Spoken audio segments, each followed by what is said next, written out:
Hello guys, and welcome in this third video of our game engine series. Hope you guys are doing good. In the previous video we spoke about timer and event, which are some basic concept that we needed to put in place before we start building some more complex stuff into our game engine.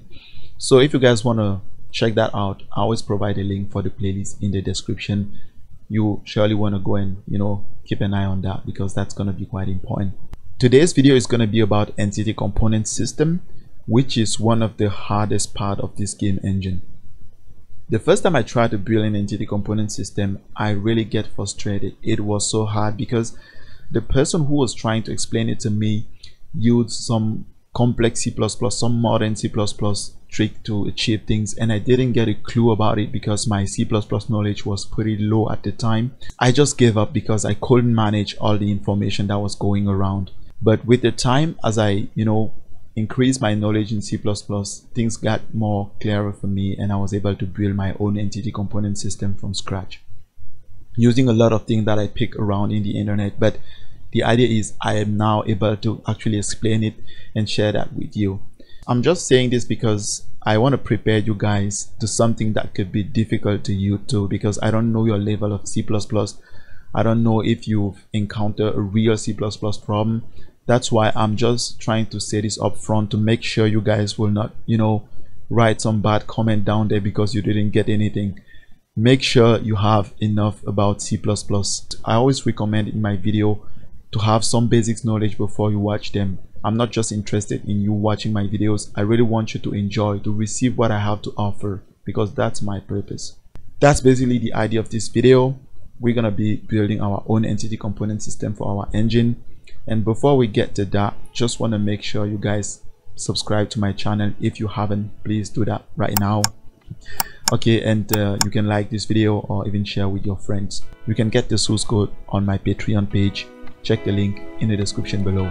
Now let's get started.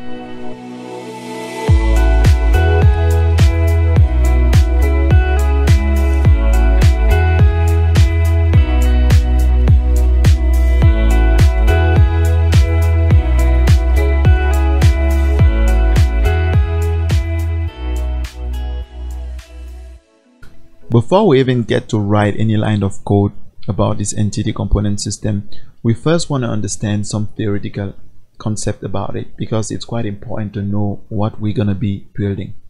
And one of the first questions we want to answer is, why is entity component system so important? To be able to answer that, we want to have a look on other approaches that we have, or that we had before entity component came into the table. In the early days of C++, the concept of object-oriented was introduced, in C++, and this was like a breakthrough for a lot of people, because this made the code organization quite perfect. You will have your objects separate from each other and things like that. You could use things like inheritance, and this was quite good. And I want to say this up front: if you're building like a business app, using object-oriented to manage everything is quite perfect. I don't think you can do better. But if you want to build a game or a game engine, then it's a bad idea to even think about object-oriented, because this is crazy. Let's see, for example, here we have this diagram right here for a game where all your object will inherit from an interface called object. You see, we have this interface, and this will have some virtual function like draw, update, destroy, or whatever. And each object that you will create will have to implement those functions so that they will have their custom, functions. And down here, you also have player and boss, which inherit from game object, and game object inherit from this. They will also have to implement their, draw and render function. And you can see one problem is actually coming out here, which is the lookup table for virtual function.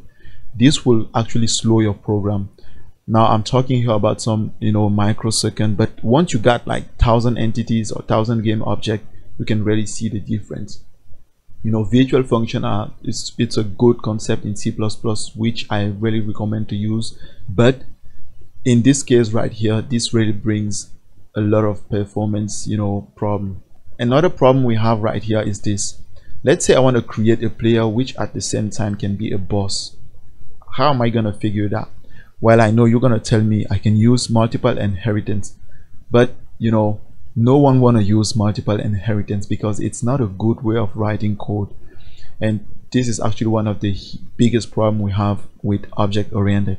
But one good news we have about object-oriented is it's quite easy to implement. You can do that, anyone can do this, and this is not going to be taking a lot of effort to achieve.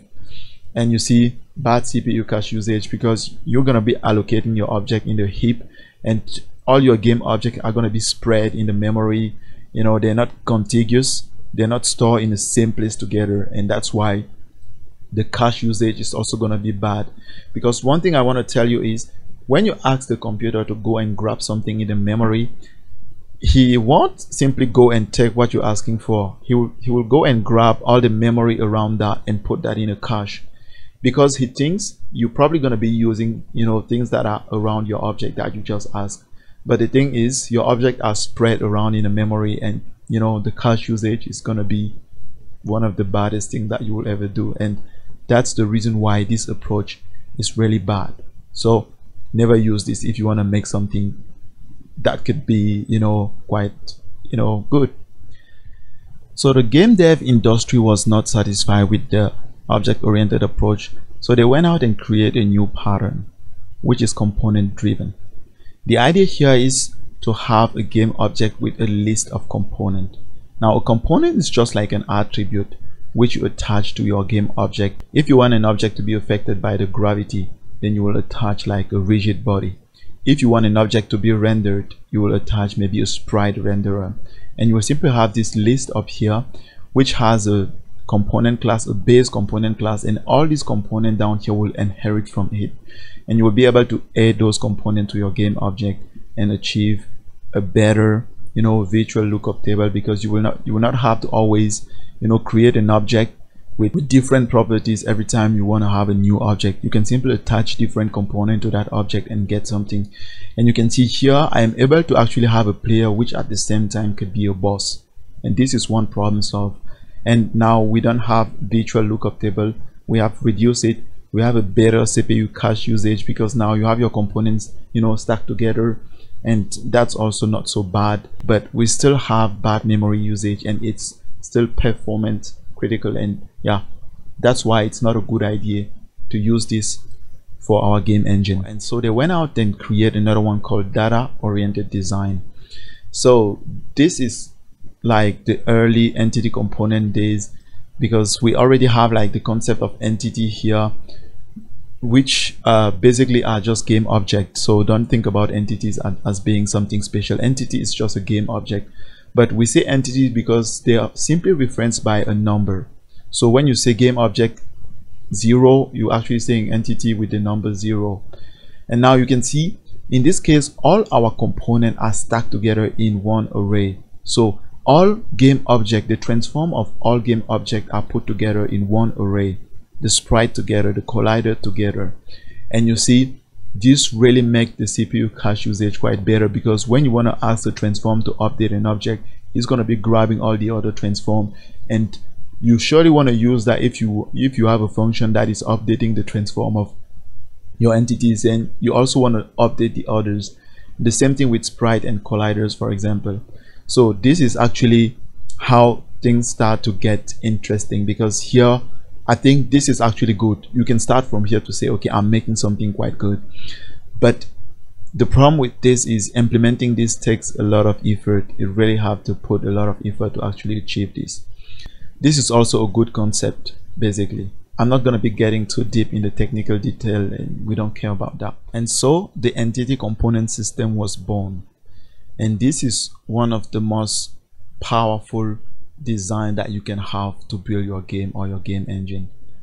But this can actually slow down your program if you don't implement it well. That's one of the major problem with entity component system. The idea of entity component system, as the name actually says, is we have an entity which is nothing but just a number. So in the case we have a pure entity component system, because there's different way of making this. One way is to have a hybrid entity component system. I even have a playlist on my channel where I explain how to make a hybrid entity component system. In a hybrid entity component system, you don't have the system part. The system is actually built in the component, but that's not what we're going to be doing. We're actually going to build a pure entity component system. And as I said, the entity is just a number, you know, entity 1, entity 0, entity 10, entity 5000, which represent the game object. Component, as I said, is just an attribute that you attach to your object, and the system is now the guy in charge of updating those components for each entity. One thing which is quite important in the entity component system is the manager.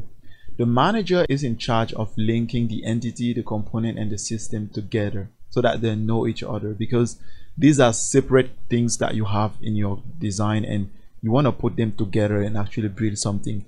Having like a sprite moving on the screen is to have an entity which knows that this is my sprite, is to have a component sprite, and is to have a system that will know this is this entity that has this component and render that.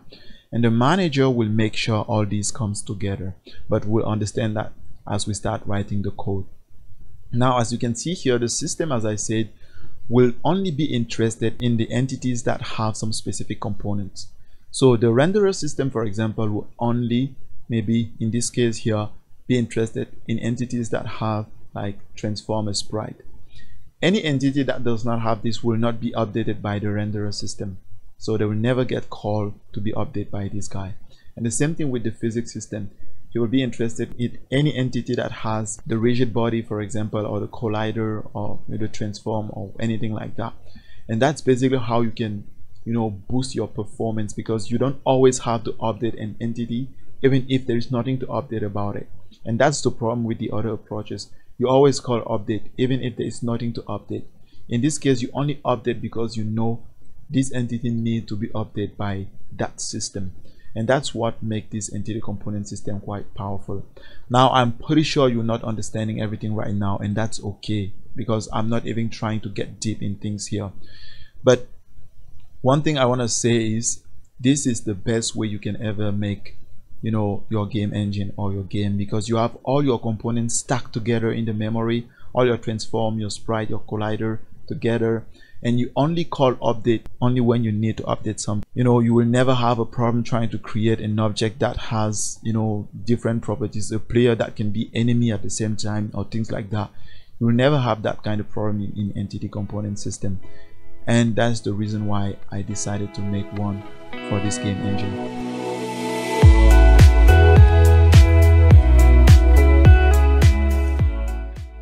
The next thing you want to do is to go in your project and create a new folder in your source directory and call it ECS for entity component system. And in that folder, you also want to create 3 other folders: base, components, and systems. And you also want to create this header file here called ecs.h. There is nothing inside yet. We're going to be adding stuff later as we create them, but right now it's just an empty file. We're going to be using this file to include our entity component system wherever we want to use it, so that's why we have this file here. In the base folder there, you want to create a types.h. We're going to be creating some custom type. One of the major problem of entity component system is to have a runtime type for each component, because you want to know which type a component has to actually do something with that. You will understand as we start using that. The components folder is where we're going to be creating all our components: transform, rigid body, and all of that, you know. And the system is where we're going to be creating the system, for example, the physics engine, the renderer, the camera system, everything you can imagine. We're going to be doing that in the system folder. So that's why we have this folder created. Now you want to open your type.h, and there I'm going to be using the namespace ECS for this. I'm not using the namespace of our game engine, because this is something that I'm actually building which can be used in other projects. It's not going to be like something that I'm just doing for this project. This can be used for other projects. That's the idea behind. That's why I have this namespace here. You can see here I define a class for system, which is the base class for system, and a base class for component. All the components we're going to be creating are going to inherit from this component, because I'm going to be storing all my component in an array, and I don't know all the types of those components. It's going to be different class. A transform is not the same thing as a rigid body, so that's why I need something that join them together. That will make me be able to store at the same time a transform and and a rigid body. That's why I have this base component. We also have the base system because we're going to be having, as I said, the camera system, the physics system, you know, whatever. And we also want to join them together through this class right here. And I can also define this constant right here, the max entity count. This number is just something that I picked. You can put like 5 million there if you want, it doesn't matter. It's just 5,000. And the max number of component that an entity can have is 32. So you have an entity, you want to add the transform, the rigid body, the collider and things. You can only add 32 component. This is actually important because if someone can add infinite component to an entity, I don't know what this is gonna end up being. That's why you want to put something like this. You can put whatever number you want there. You can even say you only want 2 components if you want. Depends on what you want to do. But for me, I just pick that value. And as I said, the entity is just a number. And that's why you see we have entity here, entity ID, which is nothing but just an unsigned int. Size t is nothing but just an unsigned int. That's just a type def, as you can see here. And the system type ID. Now, you're gonna understand this maybe when we start creating system and stuff later, but I'm gonna try to explain that. We need to have a runtime type for each system and each component, which is gonna be just a number. Like a transform, for example, a transform component will be the type ID of that will be, for example, 0. So every time I want to add a component to an entity, I need to know which type is that, because you need to know which component you want to add actually, and for that you need to know the type. And having a runtime type system in place will actually make that job easy. That's why I'm using this system type ID, which is just a number, and also the component type ID. And we also have this signature. Entity signature actually is a set. You know, one thing you know about set, the reason why we're using set is because you cannot have 2 same value in a set. An entity cannot have duplicate of a component. That's the reason why we pick a set. And as you can see, it's a set of component type ID. Now this entity signature, the idea of that is to actually let the system know if this entity belongs to him or not. Because if this entity has the same signature as the system, then the system will know this entity is one of my kids. I want to update it. So that's why I want to create this entity signature that I'm going to attach to an entity, and I'm also going to attach that to the system. The manager will then check, does this entity has the same signature as the system? If yes, he will simply attach that entity to the system, and the system will be able to update that. That's the idea of the signature. I actually want a way to be able to get the type of the component at runtime. That's the reason why I created this function here called get runtime component type. Now you can see this function is quite basic. It's the same thing for the system. So I'm not going to be explaining that for both. Only one will be enough. This will create a static variable component type called type ID. So every time I call this will return a new value of this. This will increase the value of this and return this. And now I'm going to be using that in this template function here to attach the type which is going to be returned up here to a component. Let's say I have a transform component and I want to know the runtime type of that component, of that transform component. That's why I have this template right here. I'm going to be showing you that in a couple of seconds how we do that. So I have this template function. I'll simply call this function, passing the transform here, and this static asset here, check if the component, if the type that I've given here is based on component. If you remember, I said all the components are going to be based on this guy. So we check is based of component. If that's the case, then this asset will pass the test. And I also want to check if this is not actually the component class itself. So I want it to be a base class of component, but also not be component, because if I don't put this, then you can actually, you know, get the type for the component itself, which we don't want, because no one is never going to use this. This is just like a parent class which is going to make sure we can grab all our component together. So this is just to make sure this never happened, that someone want to add this component to it. And then down here we create a static constant. It's constant because the value will never change.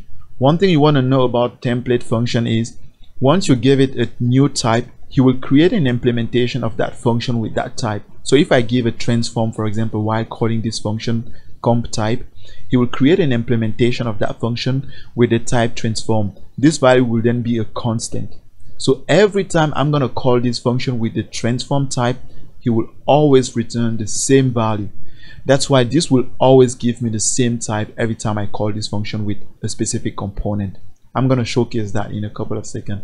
And you can see I do the same thing down here with the system type ID. It's just the same function, just instead of putting component, I put system. Now I'm going to switch over to my app.tpp to showcase this so that you guys can understand. Now, as you can see, I didn't implement this guys here. We're going to be implementing that later, but for the sake of this video, I just create a simple implementation here with nothing inside. This is actually going to be the single virtual function we'll have here. It's a virtual destructor for this component because everyone that inherit from it will have to destroy it also. That's why we have this virtual destructor. And as you can see, I created this test component here which inherit from component. And we have test1, we have test2 component which inherit from component. And now if I go down here and say auto ECS comp type and I say test, this will actually get the type. This will create the type for this test component at runtime. And for this, I'm doing this because I want to show you that I'll always get the same value. Although I have type 1 here and type 2, I'm still getting with test 1, and I also have test 2 here. So I have this stdt out. We will simply log the value in the console for type 1, type 2, and type 3. And as you can see, type 1 is supposed to be equal to type 2. And type 1 is supposed to be 0 because this is the first value we're calling. If you remember here, the first time you call, it's going to be 0 and it returns 0 and increment it. So if I go and simply compile this, so you can see right here we have type 1 is 0, type 2 is still 0, and then type 3 is 1. And that's basically how we can create a type system at runtime. Now I know you probably don't get why we're doing this, but you will get that as we start creating our manager and stuff. And this type also is going to be used to create our signature. You remember our signature is a set of components. I'm going to be storing this type number, these values in that set, which is going to create a signature. And you see this is going to be quite perfect for what we want to achieve.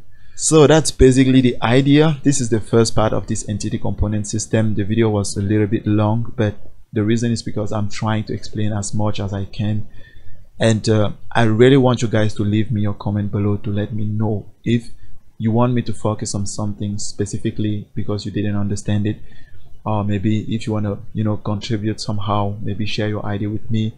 Like in the first video, I forgot to add the equal operator to delete the copy constructor in my engine class. Someone wrote a comment below, and I just arranged that. So make sure you write a comment below if you have any anything to say.